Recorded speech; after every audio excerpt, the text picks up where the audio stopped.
The Colombian government deployed 4,000 soldiers into the mountains to seize drug lord Pablo Escobar's private prison.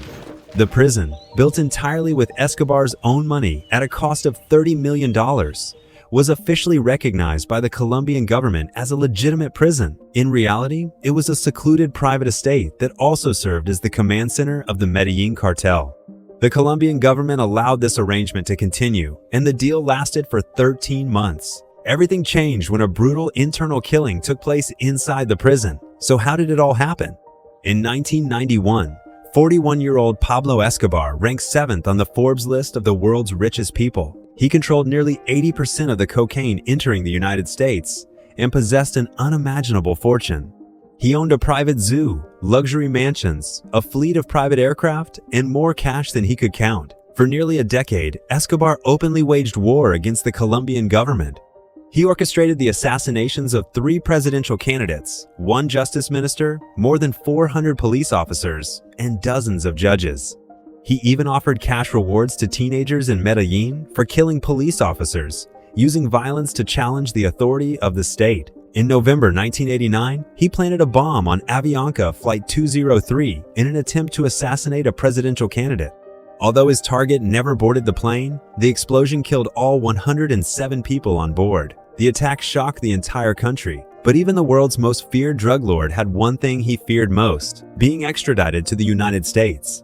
In Colombia, he could bribe judges, intimidate witnesses, and manipulate the justice system with money and violence. But once he entered an American prison, all of his influence would disappear. At the same time, his situation was becoming increasingly dangerous. The Cali cartel had placed a bounty on his head. The vigilante group Los Pepes was hunting down his associates, bodyguards, and family members. In just 2 years, more than 300 people connected to Escobar were assassinated.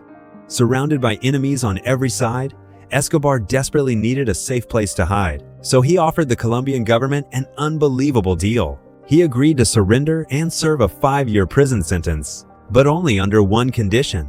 He would never be extradited to the United States. He also refused to be held in any public prison. Instead, he would serve his sentence in a prison that he financed and built himself. At the time, Colombia was overwhelmed by drug violence and political unrest. Hoping to restore at least some stability, the government accepted his terms. Escobar chose to build the prison in the mountains of Envigado, southeast of Medellin. It was the region where he had grown up. He knew every trail, every village, and every corner of the mountains by heart. Although officially classified as a prison, the $30 million facility looked more like a luxury resort. The outer walls and barbed wire were little more than decoration. The guards were not government prison officers. They were Escobar's own loyal gunmen. Their only job was to protect the compound and keep outsiders away. Inside, the prison looked more like a 5-star resort than a correctional facility. It featured a professional soccer field with stadium-quality lighting. The lights were so bright they could be seen from Medellin, nearly 30 kilometers away. The prison also included a nightclub, a bar, a casino, hot tubs, a sauna, and even a private chapel. Every luxury imaginable was available. The kitchen alone cost $75,000 to build. A single refrigerator was worth $5,000. Several full-time chefs worked there, all paid by Escobar. Escobar lived alone in a private wing of the main building. His bedroom featured an oversized Egyptian cotton bed. Above the bed hung handcrafted tiles displaying an image of the Virgin Mary. The bathroom was equipped with a marble bathtub and gold-plated fixtures. His office contained an Italian marble desk, leather sofas, a private liquor cabinet, and an entire wall of books. From his window, he could see the house where his wife and children lived across the valley. He and his daughter each kept a high-powered telescope. Every day, they looked at each other across the valley and talked on the phone. Even while in prison, they found a way to stay close. Despite being behind bars, Escobar remained firmly in control of the Medellin cartel. The prison was equipped with encrypted radios, mobile phones, fax machines, and landlines. Without leaving his room, he directed cocaine shipments, moved money, and managed the cartel's operations. Politicians, accountants, and hitmen regularly visited him for private meetings. Even members of Colombia's national soccer team came to play matches with him. Drinks flowed freely, and the atmosphere felt more like a private party than a prison. In just 13 months, more than 300 unauthorized visitors entered and left the prison without restriction. Both the Colombian government and the U.S. Drug Enforcement Administration knew exactly what was happening. The media repeatedly exposed the truth. Yet the Colombian government continued insisting that Escobar was serving a normal prison sentence. That illusion lasted until July 1992. As pressure from law enforcement continued to grow, Escobar's control over the Medellin cartel began to weaken. Police kept up their crackdown, while Los Pepes continued eliminating the cartel's remaining members. The cartel's income dropped sharply. To make up for the losses, Escobar ordered every senior lieutenant to pay him $500,000 every week. They obeyed, but resentment quickly spread. Several top members secretly kept part of the profits for themselves. The growing tension inside the cartel finally reached a breaking point. Escobar became convinced that two of his most trusted lieutenants, Fernando Galeano and Gerardo Moncada, had stolen millions from him. He believed they had hidden nearly $20 million in cash and betrayed his trust. On the night of the 21st of July 1992, Escobar summoned both men to the prison. Galeano and Moncada had stood by his side for years. Together, they had helped build the Medellin cartel into the world's largest cocaine empire. They managed the cartel's finances, organized assassinations, and oversaw daily operations. They believed they were coming to settle a business dispute. Instead, they walked straight into a death trap. During the meeting, Escobar confronted them about the missing money. Galeano denied everything and desperately tried to defend himself. Before he could finish speaking, Escobar's bodyguards rushed in. They beat Galeano to death with pool cues. Moncada was dragged into the courtyard. He was beaten to death as well. Afterward, both bodies were dismembered and burned in a fire pit. For Escobar, this kind of brutal purge was nothing new. But this time, the murders happened inside a prison, officially recognized by the Colombian government. The victims' families soon revealed what had happened to the media. The next day, the news reached President Cesar Gaviria. His advisors agreed that the government could no longer allow Escobar to execute people inside an official prison. Gaviria immediately canceled the agreement. He ordered Escobar to be transferred to a regular, maximum security prison. The government quickly launched the operation. General Gustavo led 4,000 soldiers into the mountains to take control of the prison. Deputy Justice Minister Eduardo Mendoza and Prison Director Hernando Navas personally delivered the transfer order. That morning, a military convoy headed toward the prison. From across the valley, Escobar's wife, Maria Victoria, spotted the approaching vehicles. She immediately called Escobar to warn him. But he had expected this moment from the very beginning. When the prison was built, he had already prepared an escape route. During the previous 13 months, he had secretly stockpiled assault rifles, handguns, grenades, and large amounts of ammunition. The guards in the watchtowers were all fiercely loyal to him. The prison that was supposed to hold him had become a fortress protecting him. When government troops arrived at the main gate, Escobar's guards refused to open it. The two sides quickly reached a standoff. From the capital, President Gaviria began to suspect that General Gustavo was deliberately going easy on Escobar. He ordered the army to surround the prison but not launch an assault. Soon afterward, Deputy Justice Minister Eduardo entered the prison alone to negotiate. Instead, Escobar immediately took him hostage. He ordered Eduardo to tell the president to withdraw every soldier. Otherwise, there would be serious consequences. President Gaviria refused to give in. He privately told his advisors that, if necessary, the hostage could be sacrificed. Capturing Escobar remained the top priority. The standoff lasted all day.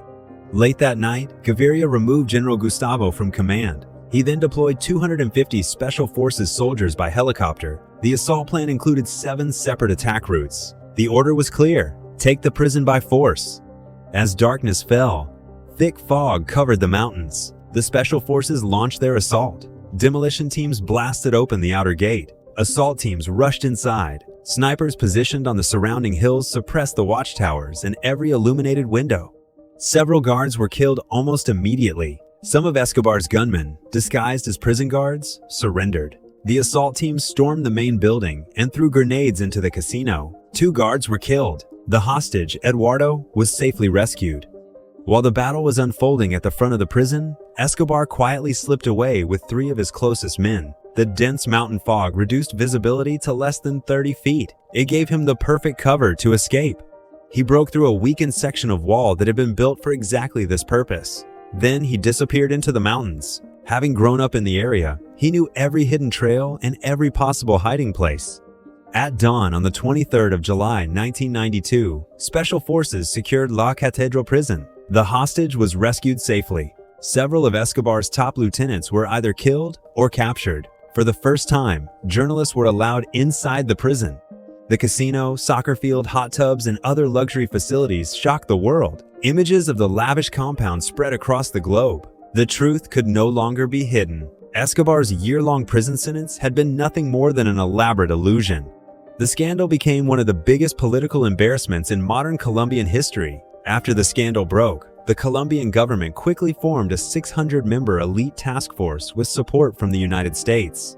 The CIA, the DEA, and the National Security Agency provided intelligence, surveillance technology, and equipment throughout the operation. Los Pepes, whose activities had previously been restricted, was also allowed to intensify its campaign against Escobar's remaining network. With pressure coming from every direction, Escobar's room to operate grew smaller every day. For the next 16 months, he lived as a fugitive. He never stayed in the same place for 2 consecutive nights. Every phone call was kept under 3 minutes to avoid being tracked. The Colombian military, Los Pepes, and the Cali cartel all hunted him at the same time. The man who had once ruled the cocaine trade was now constantly on the run. On the 1st of December 1993, the 44-year-old Escobar quietly celebrated his birthday in a safe house in Medellin. The following day, he made the mistake that would cost him his life. He stayed on the phone with his son, Juan Pablo Escobar, for too long. The search team intercepted the call and traced the signal to his location. They confirmed that he was hiding inside a 2-story house in Medellin's Los Olivos neighborhood. Technicians used directional antennas to verify the signal one final time. Once the location was confirmed, security forces quickly surrounded the entire house. Realizing he had been found, Escobar and his bodyguard climbed onto the rooftop in a desperate attempt to escape. A fierce gunfight broke out almost immediately. His bodyguard was killed during the exchange of fire. Escobar tried to climb across the rooftops to the neighboring house. He was shot in the leg. Then he was hit again in the back. Moments later, a bullet entered behind his right ear, killing him instantly. With Escobar's death, the Medellin cartel finally collapsed. La Catedral prison, the place that had witnessed one of the most bizarre chapters in criminal history, was abandoned. In the years that followed, rumors spread that Escobar had hidden millions of dollars somewhere inside the prison. Treasure hunters flocked to the site. They tore apart walls, floors, pipes, and marble fixtures, hoping to uncover the missing fortune. But no one ever found the legendary stash. By the late 1990s, most of the prison had been stripped apart. Only parts of the foundation and a few damaged walls remained. In 2007, the Colombian government handed the property over to a religious community. It was transformed into a monastery and a home for elderly people with no family to care for them. A place once defined by violence and crime became a place dedicated to compassion and care. It was a remarkable ending to one of the darkest chapters in Colombia's history.